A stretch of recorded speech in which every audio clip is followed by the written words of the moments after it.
Chapter 7. I knew Friday was going to be a bad day right from the beginning because there were clear parts in my eggs. I can't eat eggs if they have clear parts, I reminded my mother.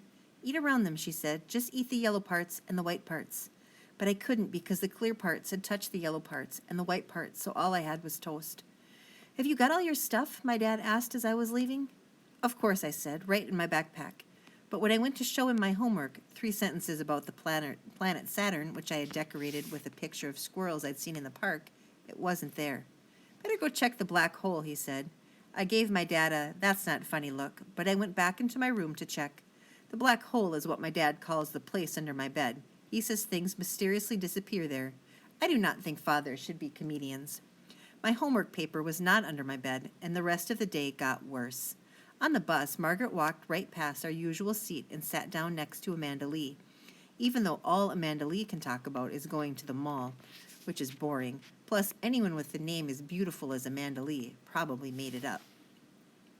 Then as soon as I got to school, the teacher said, the following students are excused from recess so they can catch up on their journal writing, and I was one of the following students. 3 times during journal writing, the teacher said, Clementine, you need to pay attention. And every time he said it, I was paying attention. I was paying attention out the window where the 4th graders were playing pickle in the middle. Whenever the ball came anywhere near Margaret and Amanda Lee, they grabbed each other and shrieked like they were being murdered, which everyone knows means we are best friends.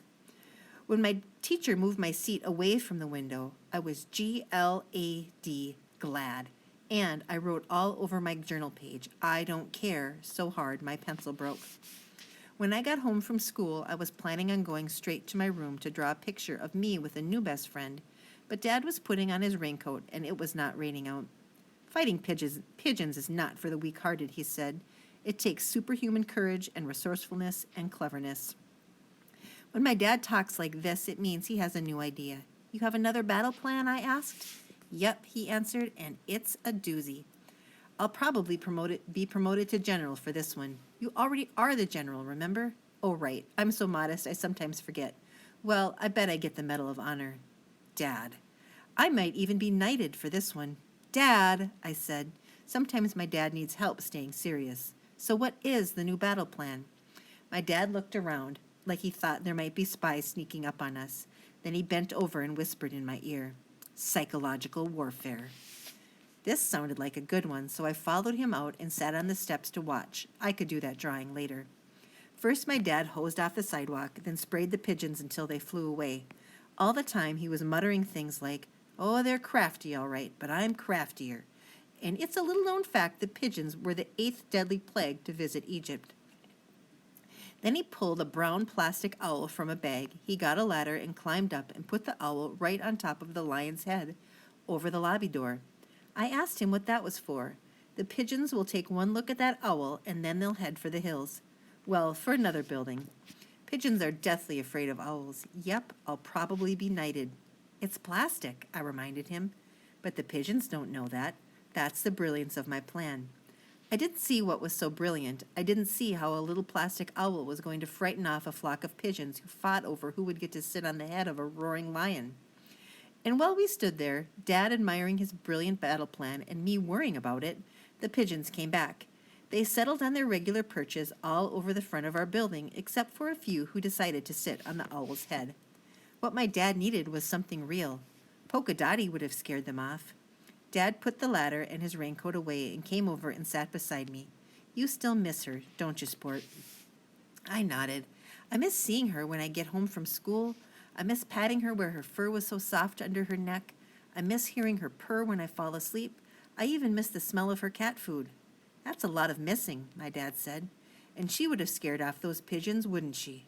Absolutely. That was one terrifying cat. Dad, she would have been terrifying to pigeons, I said. And then I had one of the most astounding ideas of my whole career. I jumped up and gave my dad a kiss right where his beard stops being crunchy.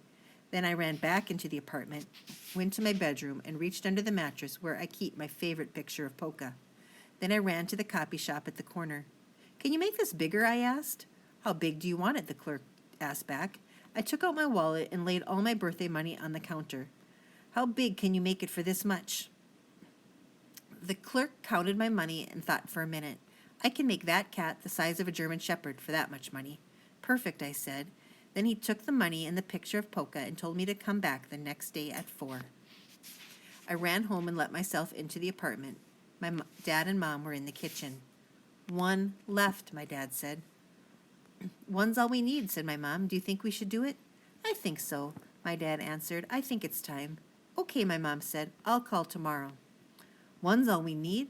I slammed the door behind me so they would know I was there. If they were talking about getting rid of me, so they'd have only 1 kid, the easy one, I wanted them to stop. Not that I was worried. They probably weren't even talking about me anyway. Shh, my dad said. She's home. Okay, fine. I was worried.